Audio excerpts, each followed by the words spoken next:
IKN akan menjadi kota hantu. Oleh Sutoyo Abadi, Koordinator Kajian Politik Merah Putih.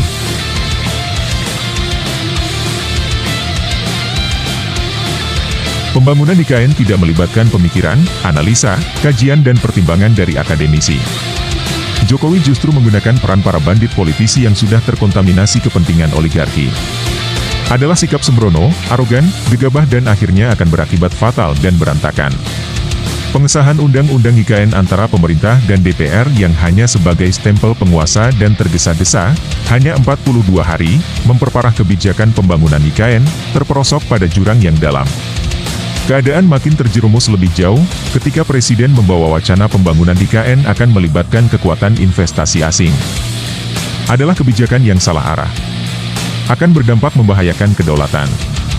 Integritas dan keamanan negara dipertaruhkan.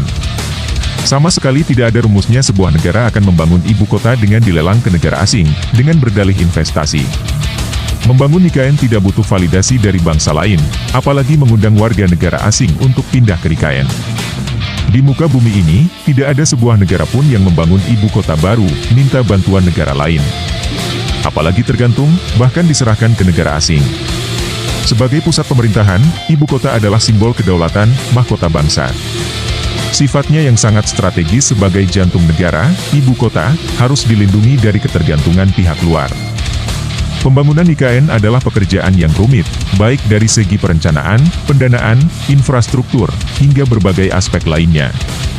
Mustahil dikejar deadline simsalabim harus siap pakai dalam 3 atau 4 tahun, dengan segala keterbatasannya, adalah kebijakan konyol. Sejak awal mengumumkan proyek pemindahan ibu kota, Jokowi hanya bermodal mimpi dengan segala kedunguan, ketololan dan kebodohannya. Terus menyisakan ambisi mimpinya. Berharap IKN sebagai kota internasional, kota pariwisata atau pusat keuangan. Harus siap pakai sebelum pergantian pemerintahan di bulan Oktober 2024. Kebijakan Jokowi sudah ingkar janji, seperti janji yang pernah disampaikan pada Mei 2019, tidak akan membebani APBN di tengah jalan, tak berdaya dari anggaran Rp501 triliun, 52,3% dibebankan pada APBN.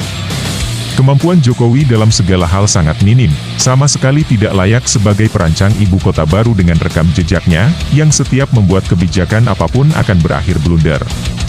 Jokowi tidak paham tentang syarat kebutuhan minimal ekosistem sebuah IKN, situasi dan kondisi real yang terjadi. Sebelum pindah ke IKN, terlebih dahulu IKN harus benar-benar menjadi kota hidup, bukan kota kosong penghuni di tengah hutan. Suka atau tidak, IKN akan menjadi kota hantu. Hantu akan muncul dari guci ajaib berisi tanah angker seluruh Nusantara, yang saat ini tersimpan rapi dan aman di IKN.